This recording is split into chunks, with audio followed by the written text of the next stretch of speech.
Hi, my name is Brody, and this is Nyla. You might see her later. She and I are going to tell you my epilepsy story. I am one of 26 people living with epilepsy, and I am also adopted. So I'm going to tell you my story. So I was adopted at 36 hours old. I've always known that I was adopted, but having epilepsy, that played a huge role in determining why, I guess. So was it genetic? Was it stress induced? Like, is this my brain trying to block out a stressful situation? What is going on? We didn't know. So pretty much we just guessed that it was stress. Um, I did later find out that I have been given epilepsy genetically, and whatever. I have it, and that's all that matters. Um, so I was adopted at 36 hours old. My parents split up about a year or two after that. My adopted father came back into the picture about a year after that, so about the age of 3, and wanted the parenting plan implemented as written, but I didn't know him. So all of a sudden I'm spending all this time with this man I don't know, and it stressed me out so bad. And then I can top that off with the fact he was also sexually abusing me. So I started having this weird eye movement. It was just abnormal. Nobody knew what it was. My adopted dad said that I was possessed, he thought. And then my grandparents were concerned of what it was as well.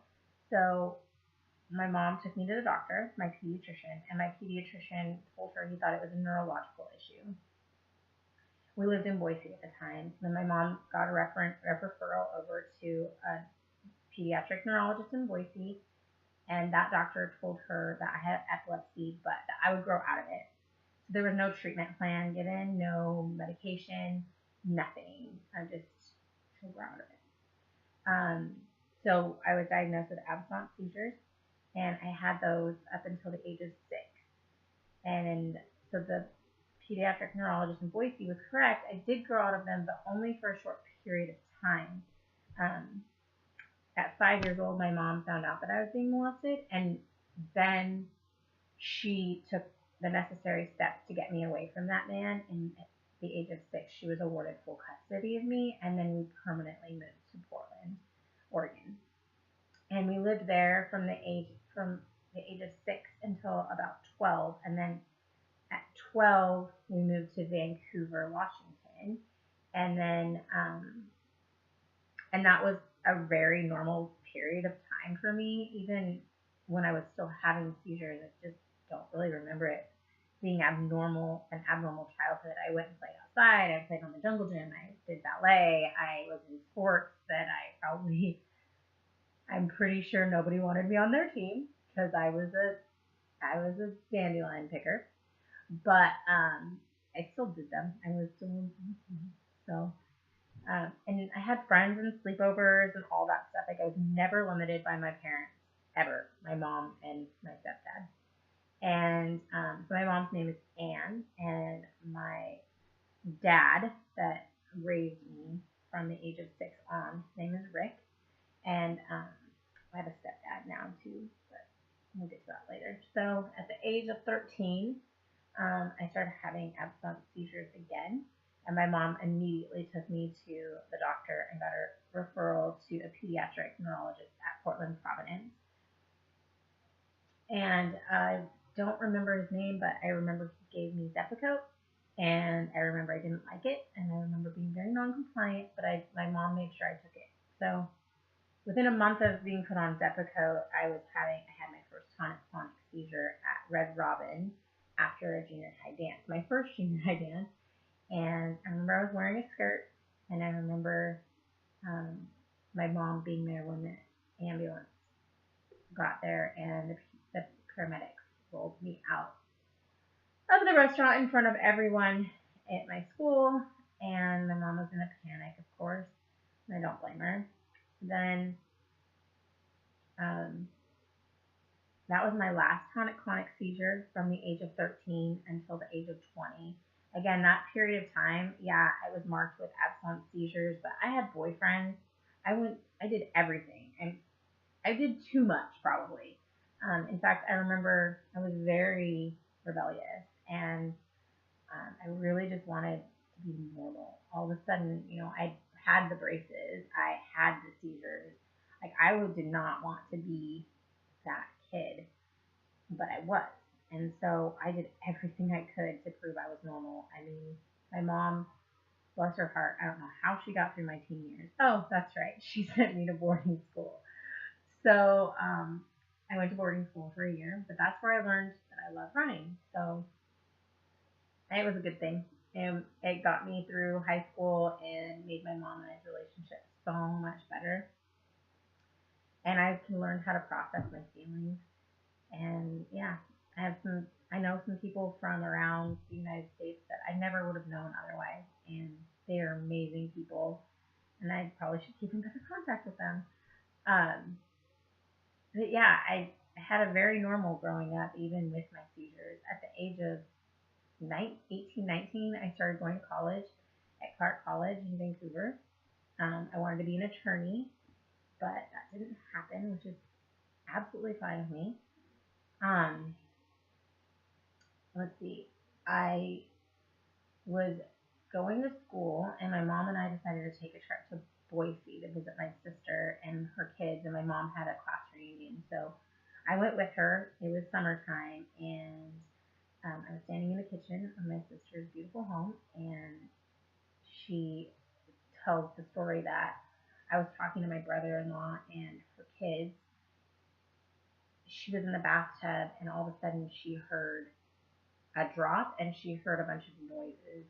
She could tell I was having a seizure, so she jumped out of the bathtub, no towel, and came and helped her baby sister, which I can't imagine how she felt. And then at the same time, she called my mom to let her know what was going on.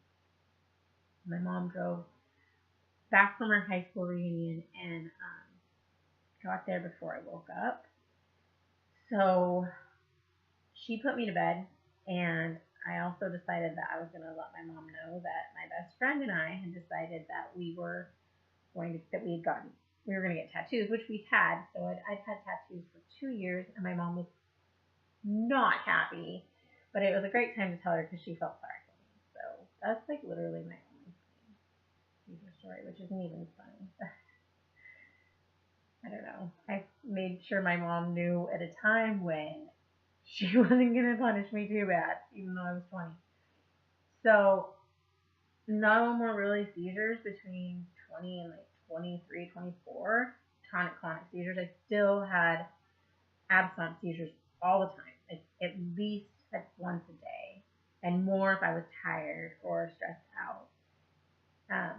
And now looking back, also when I ate too much sugar or drank or something like that. So at the age of somewhere between like 24 and 25, I had a seizure while driving. I had left the pediatric neurologist, and I moved over to a neurologist in Vancouver, right, and like sometime in high school. And this doctor, and just call him Dr. X because I never want to say anything bad about anyone, but he gave me a prescription after that seizure when I was driving, and he's like, okay, see you here. I don't understand how any doctor can do that. He should have at least reported it, and since getting my medical records, I know what to look for now, and he never even documented it. So this is my warning to you guys. Make sure that you trust your neurologist. After that, I was on a mission to find a new neurologist. It took me about 3 years, but after going to work for a medical malpractice firm, I had access to all of the experts that we worked with. And so my boss at the time told me to go talk to this neurologist that we used as an expert. Well, he wasn't taking any more clients or any more patients. And I'm still so thankful because even though I'm not there anymore, that job saved my life. So my boss at the time, Dave, he made a call and he made sure I got in to see Dr. Paul Ash, who is no longer practicing, but I get to go to that clinic, and it's the best clinic. And ironically, is Portland Providence, which is where I started out my neurological journey. So I started seeing Dr. Ash, and he took me off of Zerontin and put me on Lamictal. And Lamictal didn't work for me. I started breaking out in acne. I had never broken out in my life. I started getting horrible rashes on my legs, and I was having horrible seizures, like worse than ever. They just wasn't working. So he took me off of Lamictal, and he put me on Felbamate, Felbutol. I don't know which one is the generic. I don't remember. And then, so I can take both. I'm lucky. I'm only on one medication, and I can take generic, so I'm very lucky in that. So I started on Felbamate at age 28, and it's a very rare drug. It's very difficult to find a pharmacy that just has it in stock, at least around where I live. And without insurance, for me, it's about $1,000 a month. And that can pose a problem if you have packed all of your medication and it somehow gets stolen while you're traveling, which happened to me. So this is a note to anyone with seizures that's taking medication. Make sure that you put your medication in somewhere where you have it on you all times, because if your car gets broken into or things get stolen from you, and that one of those things is your medication, you may be driving around for hours looking for a pharmacy to fill your prescription. That's what happened to me one time in Hawaii. It was hard. It was really scary. So Dr. Ash also got me off of Transine, which is Valium. I didn't want to be on it because I knew that it was addictive, and I also didn't want people stealing my medication from me. So he agreed. His biggest thing for me was that he wanted me exercising. He wanted me to make sure I was taking my medication and get my sleep. I can't remember. There was a few other things, but they're so part of my life now that I can't remember what he wanted me to start doing and what I already did. So I've been on Felbamate for 8 years, and it's worked for the most part, but like I said, I have intractable seizures, so some of it doesn't. Like sometimes I just get too tired and I can't stop them. So in that case, then I don't drive. Like if I've gotten to the point where I'm having seizures, I don't drive, and for the most part, that's every day. So I can if I've got them really under control. At this point, I can. I've got them back under control again, 100%, which is the best feeling in the world. And I can drive every day, which is probably a good thing since my work is an hour and a half from my house. Yeah, I'm pretty lucky. So the reason that happened is because last August, so this is 2018, I'm filming this on May 29th, 2018. Last August, or so this past August, I went to Idaho, and I stayed there for 8 months-ish, and during that time, I had a serious decline in health. I started losing weight rapidly, and this is my normal weight. I'm about 106, 110 pounds naturally. I got down to 90 pounds, and I couldn't keep anything in my body. Everything just kind of like, I couldn't, and my pants didn't fit. My shirts were so baggy, they looked like sackcloth. I was having so many seizures, and the first major one I had was in the bathtub in December of 2017, and I'd never had issues with the bathtub before. This is the first time, and I was really lucky because I was living with my sister and my niece two of my nieces, and I was able to get out of the bathtub before anything serious happened. My mom showed up. She lived like 2 miles from us, and she was there for me. Uh, my niece Cheyenne, she was amazing, and she kept telling me that I needed to try the keto diet, and I just thought she was a crazy hippie, but I probably should have listened to her. She was right, and I didn't listen for another 3 months or so. 4 months. Yeah, 4 months. Well, 4 months. 3 months. So I went back to I moved back to Portland in March, early March, and went to my neurologist. Before I moved back, I had another seizure at my biological mom's house. I fell face first onto and hit chairs and a dining room table, and I messed up my face pretty bad. That wasn't the first time I messed up my face from a seizure, but it will be the last.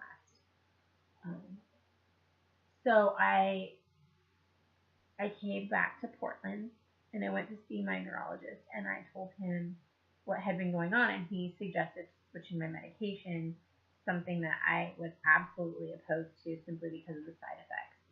So I told him, I said, listen, when I was doing my running and this and this and this under Dr. Fitz, Dr. Fitz is my neurologist, and he's fantastic. But under Dr. Ash, I was doing all of these things, and it was working. And I wasn't having as many seizures, and so let's try that before I go throwing a bunch of chemicals in my body. And he was totally on board. And I also suggested that I try the ketogenic diet because I thought, hey, if Cheyenne says it's going to work, what's the harm? So I tried it, and he actually suggested the modified Atkins, but because it had to do with my brain and I couldn't find a rule book to follow, I just said, forget it. I'm doing a ketogenic diet. It has a rule book. There's so many people doing it. That's what I'm doing. And I'm glad I did because I found out since that the modified Atkins isn't as effective in controlling seizures. So I went full keto. Like that day, I was like, everything goes. This is what I'm doing. And the guy I was living with at the time, he was like, all right, I'll help you. So I sent him a grocery list. And he brought home all this stuff. So I wasn't working at the time. Brought home all this food. So sweet. Just everything he could find that I could eat, he brought it home. And so now he reads so many labels, and it's hilarious. It cracks me up. But anyway, it's neither here nor there. So I have been on keto since late March, and so it's been about 2 months for me, and I have had nothing but success. I'm so happy now. I had so many times in my epilepsy story that I hated life. I felt so alone. I didn't feel like anyone in my family understood me. I didn't feel like anyone wanted to understand me. I mean, I felt like I'm adopted and I have epilepsy, and you don't get me. But since going on a keto diet, I've met so many amazing people that have epilepsy or are just on the keto diet, and they care so much about making every day so much better. I have a family that just will not stop. They're so fantastic. I get emails from my niece Cheyenne that suggested the keto diet. I have repaired relationships from all the mood swings that I had when I was not keto and didn't know that I didn't know that there was mood swings were part of epilepsy. I didn't know that. So I just didn't know anything except for that I had seizures, and that's what I had to deal with. My relationships with my family are getting better every day. My relationships with my friends are getting better all the time. I can concentrate. I can drive. I can work. I don't have this. feeling like the other foot is going to drop anymore. I actually have a path and a direction and a life. And for me, I haven't been able to say that since I was 33 and I'm 36, and I don't think I can even fully say it for that point in my life. Like I was so, oh, there, I was so lost, and now I am found. And the help that I got from the keto and epilepsy community is huge. I've been able to talk to people like Jillian Cizolos, and I'm sure I just butchered that. Sorry, Jillian. And Jade Nelson. They both were instrumental in helping me get the courage to share my story and helping me find my path on keto and understanding that my body is different than anybody else's, and that what works for me isn't going to work for anyone. It might not work for anyone else, but it works for me. And that's the beauty of the keto diet, and frankly, to me, of being epileptic. I am me, and I love the way I was made. Because the way I was made was for a reason, and I get to live my truth every day now, and I'm at peace. And if any of you know me from before I went keto, you'll know that didn't fall within my like range of didn't fall within my range of emotion or day to day. I'm the happiest I've ever been in my life. So to anyone out there who is struggling with epilepsy, there's hope. There is answers. There is life. And there are people who love you and they don't even know you.